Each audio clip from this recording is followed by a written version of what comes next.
Changes are coming to the Steam store, including on the Steam Deck, and we're going to talk about it right now. But before we do, smash the like, hit the subscribe, and click the bell icon. Let's get into it.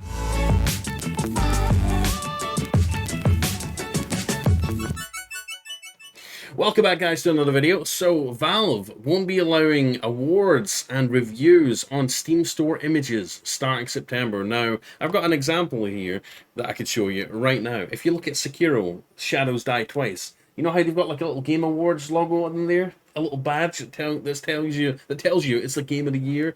Well, they're not going to be allowing that anymore. And I don't know why, because it allows you to see, like, when you're skimming through the store, it is kind of nice seeing like a game show up that you've maybe not heard of before, and it's got like 10 badges from PC Gamer and you name it, IGN, saying that it's a really good game, 9 out of 10, 10 out of 10. I don't see why. I mean, that helps promote whether games are good or not, right? But we're going to take a look at it, and we're going to see why they're removing these from store images in September. Let's take a look. So, Valve won't be allowing awards, and reviews on Steam Store images starting in September. This article comes courtesy of The Verge. The change is going to effect on September 1st. So here we've got a game called Code Vein, and as you see, they've put a lot of the review scores up there. Game Revolution 4.5 out of 5, 8.6 out of 10 for Extra Life. Game Reactor 9 out of 10. If you've never played a Souls-like game, Code Vein might be a good place to start. Valve's new rules will prohibit text like this on an image. So I wonder if this is because maybe some developers have taken advantage or sort of manipulated, or I don't know, they're trying to take advantage of this rule that Valve allowed. They could be paying a lot of like tiny gaming blogs to, paying them a small fee to rate their game like 9 out of 10, and then slapping those review scores on the images to try and make their game seem more popular than it is. But let's see why. Valve is making a big change to the way developers can market their games on Steam. Beginning September the 1st, graphical assets developers use in their store listings will only be able to include game artwork, the game's name, and any official subtitle. Images won't be able to include review scores, award names, logos, text that markets discounts, or text promoting a different product. So now this kind of comes back to YouTube, right? A lot of people use YouTube thumbnails to draw in an audience, right? It makes videos look more appealing, and it could be considered clickbait. Hell, a lot of YouTubers are guilty of it, including me sometimes. But anyways, yeah. So it looks like they're really taking a stand on this for Valve. I wasn't aware that clickbait was a thing for the Steam store, but I guess it is, hence why they're making this change. I wonder, God, what would YouTube be like if they did this for YouTube, right?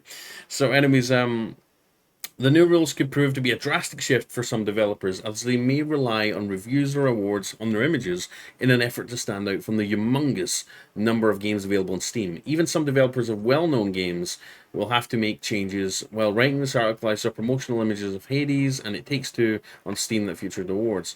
Here's Valve's reasoning for the changes from a blog post.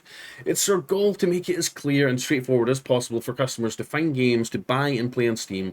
Recently, we've noticed more text, award logos, and even review scores being included by game developers in their graphical asset images. This made us realize our guidelines haven't been as clear as they should be. As a result of not having clearly defined rules, we've seen additions to graphical assets that are creating a confusing and sometimes even inaccurate experience for customers. For example, some game logos themselves have become so small that it's hard for players to tell what the name of the game is. In other cases, graphical asset images are so cluttered with award logos and ratings that it's distracting and hard to read. Some capsules include review scores that are no longer accurate. We also see that in some cases, this additional text and assets is presented in English language only, isolating much of the Steam audience that doesn't speak English. Valve argues that review, quotes, scores, and awards have dedicated spots on Steam store pages where developers can still include that information, but you might want to see those if you're just browsing through Steam in search of something new to play. So here we have It Takes Two, as an example there with the award stuff. Game of the Year, Best Family Game, People's Choice, Best Multiplayer Game, Game of the Year, Best Narrative. So yeah, I could see how this can be potentially manipulated and taken advantage of if you're a developer. But it's a double-edged sword, right? A lot of smaller developers, want to put stuff on their graphic, on their artwork on the Steam store to basically draw some new people in that maybe wouldn't have otherwise found it, because there are a lot of games, and just like YouTube, you sometimes need to do something to help stand out. Valve isn't entirely banning text on assets. You can still include a game's title or subtitle. In one example in the blog post, the company encourages using text and artwork to promote a new update for content for your game, but any text you include will have to be localized into the languages that your game supports. You can read Valve's full documentation here. This isn't the first time Valve has laid down a mandate with big ramifications for developers. In 2018, some controversy about what games should and shouldn't be allowed on Steam. Valve said it would allow everything on the store except for things that we decide are illegal or straight up trolling. Valve has also since banned blockchain games and NFTs. Thank God, Valve. Thank God. But the company has worked to improve its recommendations to help you see smaller titles you might like, which could help you see something new while you're looking for your next game. So what do you think of these changes? Do you think it's a good thing that basically clickbait is being outlawed on the Steam store? I've got mixed feelings. I mean, sometimes, you want to be drawn into new games that you've otherwise never heard of, and sometimes the way they do that is by sprucing up their thumbnails, right, on the Steam store. And for big games like Sekiro or It Takes Two, it is kind of helpful to see those awards. I mean, there's got to be a line, right? I mean, where the logo's clearly defined, clearly visible, but maybe just add some promotional stuff at the side. There's a balance to be had, right? But yeah, let me know in the comments what you think. Do you think this is good? Do you think they should get rid of clickbait everywhere else, like YouTube?